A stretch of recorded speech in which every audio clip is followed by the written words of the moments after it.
अस्सलाम वालेकुम। मेरा नाम है डॉक्टर यूसुफ़ और आज हम बात करने वाले हैं एक और विटामिन के बारे में जो है विटामिन बी 12।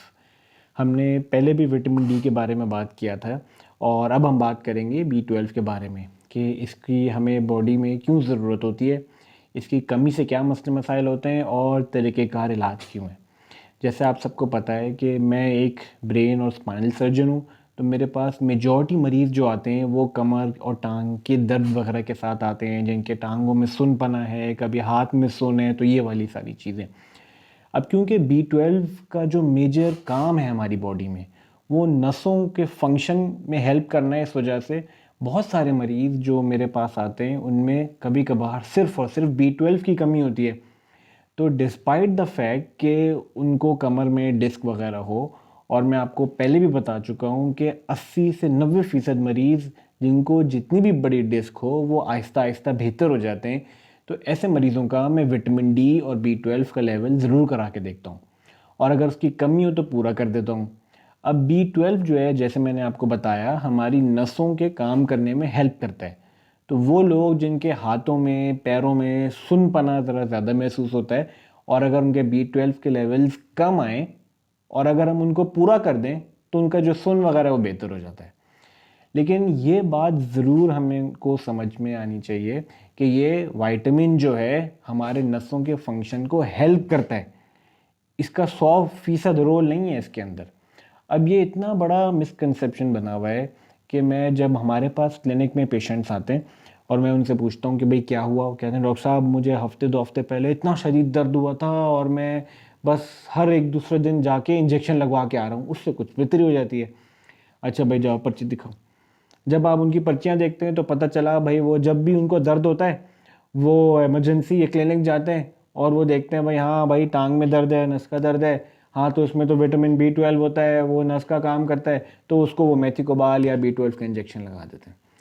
तो भाई देखें, अगर मैं एक नॉर्मल इंसान हूँ और मेरे अंदर एक normal levels of vitamin B 12 हैं जो कि 200 से लेके 900 के बीच में होनी चाहिए, तो ये जो विटामिन बी 12 है ना, ये हमारे जिगर में स्टोर होता है। और अगर मैं आज अपना सारा खाना पीना बंद कर दूँ ना तो 5 साल लगेंगे इस लेवल्स को डिप्लीट होने में। तो अगर आप हर तीसरे चौथे दिन जाके इंजेक्शन लगवाए जाएंगे तो बी 12 के लेवल तो कहाँ से कहाँ चले जाएंगे। अब मैं अगर 100 मरीजों के अपने बी 12 का लेवल कराता हूँ तो उनमें से 100 में से 5-6 का कम आता है, 20 से 25 लोगों का आता है मोर देन 2000 रिपोर्ट। अब वो 2000 से ऊपर का मतलब है या तो वो 20,000 भी हो सकता है या वो 2 लाख भी हो सकता है। खैर 2 लाख तो नहीं होगा, लेकिन वो कुछ भी हो सकता है क्योंकि वो इतना हाई लेवल्स होते हैं कि वो आपकी माइक्रोबायोलॉजी की लैब भी उसकी एग्जैक्ट नंबर नहीं पिक कर पाता। तो होता क्या है कि जब टांग में दर्द हुआ जाके वो आपने इंजेक्शन लगवा लिया, उसका मेथिकोबाल का, न्यूरोबियोन का, बी 12 का। जब दर्द हुआ आपने इंजेक्शन लगवा लिया और मरीजों को फ़ायदा भी हो जाता है। देखिए, अगर आपके लेवल्स कम हैं तो आपको फ़ायदा थोड़ा बहुत होता है, लेकिन इससे ज़्यादा जो भी फ़ायदा है वो आपको साइकोलॉजिकल होता है। मेरे पास कभी कभार मरीज़ आते हैं जिनको मैं बोलता हूँ कि भाई, वो कहते हैं डॉक्टर साहब मैंने ये दवाइयाँ खाई मुझे फ़ायदा नहीं हुआ। अब घूम फिर के 5-6 दवाइयाँ मार्केट में दर्द वगैरह की, अब वही आपने आगे पीछे सर्कुलेट करनी होती हैं, कोई नई दवाई तो नहीं आ रही, कोई नई दवाई तो नहीं बन रही। तो मैं उनका अमूमन थोड़ा सा जनरेट किया, क्या कहते हैं, कंपनी का नाम बदल के उनको कहता हूँ भाई ये खाएं, ये बहुत अच्छी है, ये उससे भी बेहतर है, और उनको वो फ़ायदा भी करती है, जबकि पहले भी वही दवाई ले रहे थे अलग कंपनी में। बस फ़र्क इतना होता है साइकोलॉजिकल। आप मरीज़ को आप उसको सपोर्ट दें, आप उसको काउंसिल करें, देखो ये मैं तुम्हें दे रहा हूँ, उससे बड़ा फ़ायदा होगा। बेशक आप उसे कोई पानी का इंजेक्शन लगा दें, लेकिन उसको जहन में ऐसा महसूस होता है कि नहीं यार, ये डॉक्टर साहब ने दवाई दी है बड़े कॉन्फिडेंस से, इससे मुझे फ़ायदा होगा, और जब वो फील करता है ना तो उसको फ़ायदा भी होता है। तो यही वजह है कि जो मेथी कुबाल और ये जो बी 12 के इंजेक्शन्स होते हैं, ये हमें एक मिकदार में यूज़ करने चाहिए। अगर हमारे लेवल्स कम है, अगर किसी का लेवल कम आ रहा है तो बेशक वो उसको हम इंजेक्शन खुद लिख के देते हैं, उसका एक तरीका होता है। लेकिन और अगर आपने कभी कभी या आपने इमरजेंसी में जाके या किसी डॉक्टर ने आपको कभी महीने में एक दफ़ा, 3 महीने में एक दफ़ा इंजेक्शन लगा दिया बी 12 का, तो उसमें कोई घबराने की बात नहीं है।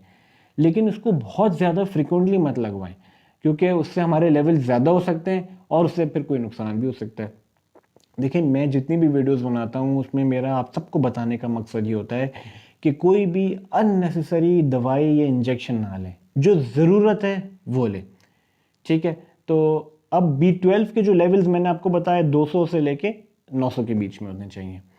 तरीक़ेकार इलाज क्या होता है, अगर कम आए तो उसकी टैबलेट भी आती है, इंजेक्शन भी आते हैं। टैबलेट रोज़ाना एक खानी है 2 महीने 3 महीने तक, वो ज़्यादा आसान और इजी तरीका है।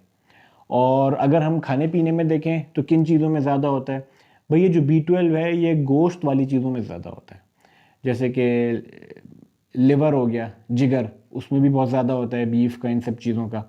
तो यही बहुत कॉमन वजह है कि हमारे जो हिंदू भाई बहन हैं या जो नॉन वेजिटेरियन लोग हैं जो कि मीट बिल्कुल नहीं खाते, उन लोगों में भी B12 की काफ़ी कमी होती है। तो अगर कोई मेरे पास ऐसे पेशेंट आता है टांग के दर्द सुन पन्नी के साथ, तो मैं तो उनको लाजमी B12 कराता हूँ और वो 90% कम आता है।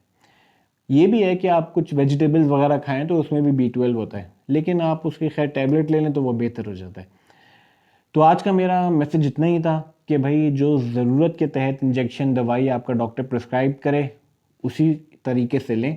और अगर मेरा मैसेज अच्छा लगा हो तो लाइक एंड सब्सक्राइब कीजिएगा। आज के लिए इतना ही, तब तक के लिए अस्सलाम वालेकुम।